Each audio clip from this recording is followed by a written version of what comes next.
xaflad si qurux badan loo soo agaasimay ayaa ka dhacday magaalada Johannesburg ee dalka Koonfur Afrika. Xafladan ayaa waxaa loo qabtay ardayda iskoolka Mayfair Academy ee fasalka 12aad kuwaasoo mar u fadhiisan doona imtixaanka qaran ee fasalka 12aad ee matric. Xafladan ayaa ahayd xaflad isugu jirtay duco iyo dardaaran waxaana loogu magac daray matric dinner.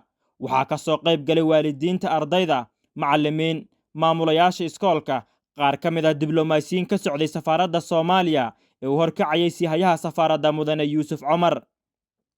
qaar ka mid ah waalidiintii ardayda oo maadaasha ka hadlayna hadaladoodii waxaa ka mid ahaa sida tan: aqoonta Mayfair Academy ay xaqiijinayaan way socdaan, marka shalay maanta ka fiican tahay, maantana bari bay ka fiicnaan doontaa insha Allah. waxaan ka hadlaynaa waxbarasho halkan markii la yimi dadku shaqooyin kala duwan bay aadeen, nin dukaan furtay iyo nin baabuur fuulay iyo nin beer fashay iyo nin xawaalad samaystay iyo nin taxi fuulayba. waxaan leenahay shaqada ay hayaan Taska Academy waxaan oran karnaa waa mid ka mid ah shaqooyinka ugu quruxda badan ee la qabtay. waa shaqo runtii ku dayasho mudan iyo dhiirigelin mudan. marka aan ka faa'iideysanayo waqtiga yarka waxaan leeyahay shaqada ay waa qurux badan.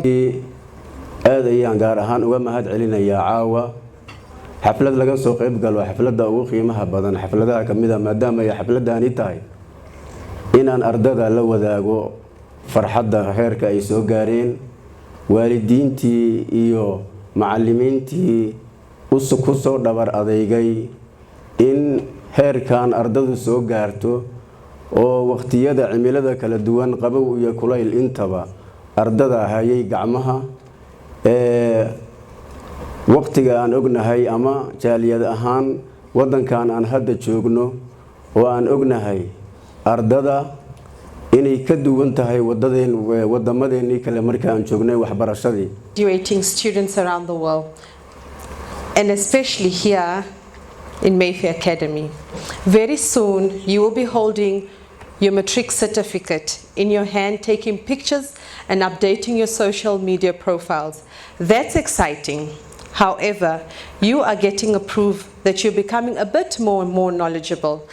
waxaan u ducaynaynaa ardada iyo waalidiinta intaasoo sano ku soo dadaalahayay oo sanadkii ugu dambeeyay soo gaarsiiyay. waxaan leenahay Ilaahay subxaanahu wa ta'aala ajir ha idinka siiyo. sidoo kale waxaa maadaasha ka hadlay qaar ka mid ah ardayda 12aad ee la filayo inay imtixaanaadka u fadhiistaan maalmaha fooda inagu soo hayo iyo kuwa horaan ooga qalin jabiyay iskuulka Mayfair Academy. Assalamu alaikum wa rahmatullahi wa barakatuh. Good evening to everyone. My name is Yusra Mukhtar Sheikh and I'm a former matriculant from 2023. I stand before you today as someone who's walked in your shoes, having completed my matric just a year ago. I understand the pressure, the stress and the uncertainty that comes with this critical juncture. As you prepare to face your final exams, I want to remind you that you're not just writing for yourself, but for everyone who supported you along the way. Your family, friends, teachers and the community. Evening, we gather as friends, classmates and a community that has supported one another through the highs and lows of our matric year. First and foremost, I want to extend my heartfelt thanks to my teachers and staff. Present here today. My name is Khadija Choksi and I'm a grade 12 student in Mayfair Academy. As I stand here today, I'm filled with a mix of emotions. It's hard to believe that my time at this school is coming to an end.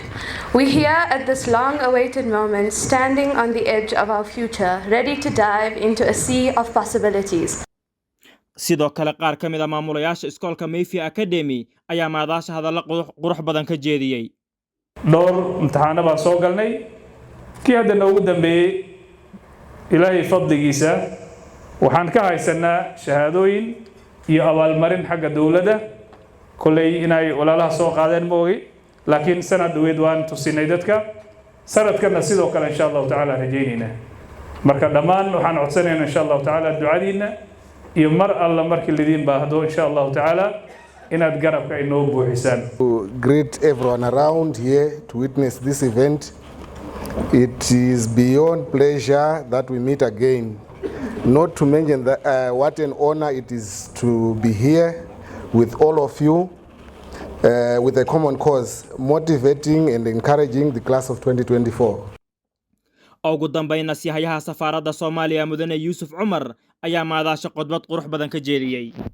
waxaan u ducaynaynaa ardayda imtixaanka galayo ilaahay idinkiis waa guulaysan doontaan waxaana xasuusinayaa haddii af Soomaaliga yaqaanaan waxaa la soo maray meesha aan hadda degannahay anagoon madaaris iyo masaajid iyo iskuulo oo formal education aanan ku lahaynin waxay ku tusinaysaa marka inaan qayb ka mid ah Koonfur Afrika inaan nahay si la mid ah waxaa mahad gaara mudan dawladda Koonfur Afrika oo fursadaasna siisay